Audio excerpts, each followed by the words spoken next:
Hi friends, welcome back to my channel. ఈ రోజు video వచ్చేసి జొన్న పిండితో ఒక హెల్దీ రెసిపీని అయితే చూపించబోతున్నాను. ఇవి చాలా టేస్టీగా అండ్ క్రిస్పీగా అయితే ఉంటాయండి. మార్నింగ్ టిఫిన్ లోకి ఇంట్లో దోశ పిండి గాని ఇడ్లీ పిండి వంటి ఏమీ లేనప్పుడు ఇలా ఒక కప్పు జొన్న పిండితో ఇన్స్టాంట్ గా అయితే టిఫిన్ అయితే రెడీ చేసుకోవచ్చు.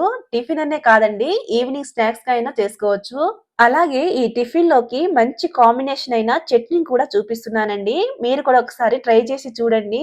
ఇక లేట్ చేయకుండా ఎంతో టేస్టీగా ఉండే గుంత పొంగనాల రెసిపీని ఏ విధంగా చేసుకోవాలో ఇప్పుడు మనం చూసేద్దాం. ముందుగా ఒక బౌల్ తీసుకొని అందులోకి ఒక కప్పు వరకు జొన్న పిండిని అయితే వేసుకోండి. తర్వాత దీంట్లోకి ఒక కప్పు జొన్న పిండికి హాఫ్ కప్పు వరకు బొంబాయి రవ్వనైతే వేసుకోవాలండి. దీన్నే ఉప్మా రవ్వ, సూజీ రవ్వ అని కూడా అంటారు. నెక్స్ట్ దీంట్లోకి ఒక మీడియం సైజ్ అంతా ఆనియన్ ని కట్ చేసి వేసుకోండి. అలాగే సన్నగా కట్ చేసి పెట్టుకున్న 2 పచ్చిమిర్చి ముక్కలను అయితే వేసుకోవాలి. పచ్చిమిర్చిని వేసుకున్నాక కొద్దిగా కరివేపాకు, అలాగే సన్నగా తురుముకున్న అల్లం పేస్ట్ ని కూడా వేసుకోండి. నెక్స్ట్ ఇందులోకి 1 లేదా 2 స్పూన్ల వరకు క్యారెట్ తురుమునైతే వేసుకోండి. అదే విధంగా కొద్దిగా కొత్తిమీర కూడా వేసుకోండి. తర్వాత ఇందులోకి 20 నిమిషాల ముందే నానబెట్టుకున్న పెసరపప్పుని 3 టీ స్పూన్ వరకు అయితే వేసుకోండి. ఇలా ఇందులో పెసరపప్పుని వేయడం వల్ల తినేటప్పుడు మధ్య మధ్యలో తగులుతూ చాలా బాగుంటాయండి. అలాగే కొద్దిగా జీలకర్రను కూడా వేసుకోండి. ఇలా అన్నిటిని వేసుకున్న తర్వాత ఇందులోకి ఒక హాఫ్ కప్ వరకు పెరుగునైతే వేసుకోండి. వీలైతే కొంచెం పుల్లటి పెరుగునైతే వేసుకోండి, టేస్ట్ బాగుంటుంది.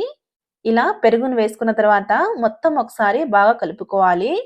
ఇప్పుడు ఇందులోకి 3/4 కప్పు వరకు వాటర్ని పోసి మొత్తం ఒకసారి బాగా కలుపుకోవాలండి. ఎక్కడ ఉండలు లేకుండా చక్కగా అయితే కలుపుకోండి. ఈ విధంగా చక్కగా కలుపుకోవాలండి.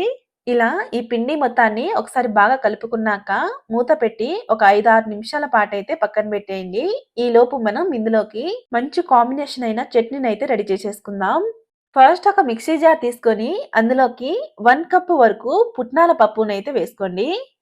తర్వాత ఇందులోకి ముందే ఆయిల్లో వేయించుకున్న 2-3 పచ్చిమిర్చినైతే వేసుకోవాలండి. మీరు తినే కారాన్ని బట్టి వేసుకోండి.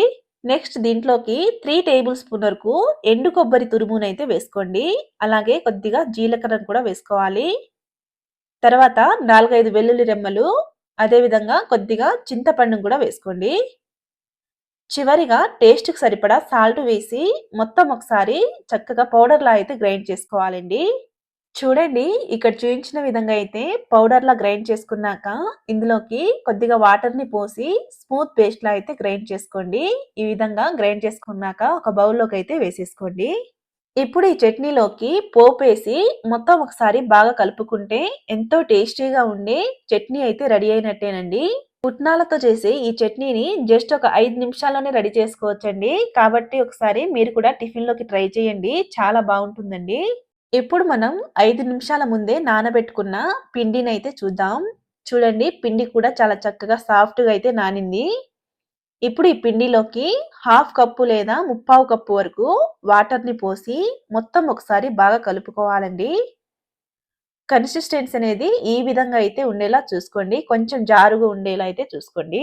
ఇలా ఈ పిండిని చక్కగా కలుపుకున్న తర్వాత ఇందులోకి పావు టీ స్పూన్ వరకు సోడా ఉప్పు, అలాగే టేస్ట్‌కి సరిపడా సాల్ట్ వేసి మొత్తం ఒకసారి బాగా కలుపుకోవాలండి. చూడండి, బ్యాటర్ అయితే రెడీ అయింది. ఇప్పుడు స్టవ్ పైన గుంత పొంగనాల ప్యాన్‌ని పెట్టి అందులోకి కొద్దిగా ఆయిల్‌ని అయితే వేసుకోండి. ఆయిల్ కొంచెం వేడయ్యాక ఇలా నువ్వులను అయితే వేసుకోవాలండి. నువ్వులు వేయడం వల్ల టేస్ట్ చాలా బాగుంటుంది. ఇప్పుడు మనం ముందుగా రెడీ చేసి పెట్టుకున్న బ్యాటర్‌ని ఇలా కొద్దిగా అయితే వేసుకోండి. ఇలా అన్నిట్లో వేసుకున్నాక మూత పెట్టి ఒక 4-5 నిమిషాల పాటైతే లో ఫ్లేమ్‌లోనే కుక్ చేసుకోవాలి. ఒకవేళ హై ఫ్లేమ్‌లో కుక్ చేసుకుంటే బయట తొందరగా కలర్ వచ్చేసి లోపల సరిగ్గా కుక్ అవ్వదండి. కాబట్టి సిమ్‌లో పెట్టి కుక్ చేసుకోండి. 4 నిమిషాల తర్వాత వీటిని ఇలా ఇంకో వైపు తిప్పి లో ఫ్లేమ్‌లోనే ఒక నిమిషం పాటైతే మళ్ళీ కుక్ చేసుకోండి. 1 మినిట్ తర్వాత అయితే చూపిస్తున్నానండి. చూడండి, పొంగనాలైతే చక్కగా కుక్ అయినాయి. క్రిస్పీగా అయితే వేగినాయండి. ఇదే విధంగా మిగిలిన పిండితో చక్కగా పొంగనాలనైతే చేసుకోండి. ఇలా ప్రిపేర్ చేసుకున్న ఈ బ్యాటర్‌ని ఫ్రిడ్జ్‌లో 3-4 డేస్ వరకు అయితే చక్కగా స్టోర్ చేసుకోవచ్చండి. అంతేనండి, ఎంతో టేస్టీగా ఉండే గుంత పొంగనాలైతే రెడీ అయినాయి. ఈ వీడియో గనుక మీకు నచ్చినట్టయితే లైక్ చేసి సబ్స్క్రైబ్ చేసుకోండి. అలాగే పక్కనున్న బెల్ ఐకాన్‌ని కూడా ప్రెస్ చేయండి.